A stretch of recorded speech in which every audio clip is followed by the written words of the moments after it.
E aí, galera? Sejam muito bem-vindos ao canal Elite.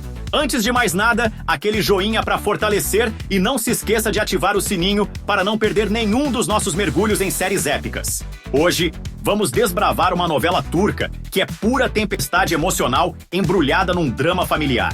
Se prepara, porque a história de Kış Masalı vai mexer com o seu coração e não é pouco.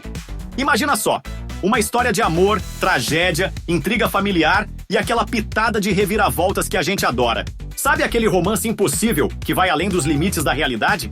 Pois é, esse é o tipo de trama que nos espera. Kış Masalı, ou, em português, Um Conto de Inverno.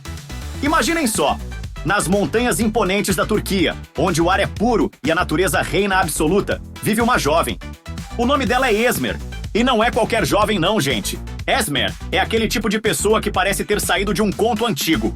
Analfabeta, mas dona de uma sabedoria que vem da terra, dos animais, do vento. Sua vida é simples, morando com o tio e a tia em uma casinha humilde. Mas sua alma é livre e selvagem, igual às ervas que ela colhe para fazer remédios. Seu bem mais precioso? Um livro de contos de fadas tão velho que as páginas estão prestes a se soltar. Nele, ela busca o reflexo de um príncipe encantado. Um amor que existe apenas no mundo das fantasias. E nesse mesmo cenário majestoso, duas famílias poderosas travam uma rivalidade que parece não ter fim. Os Elbeyli e os Kulovali.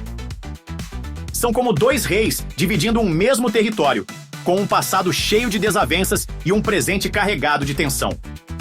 Bora comigo, que tem mais!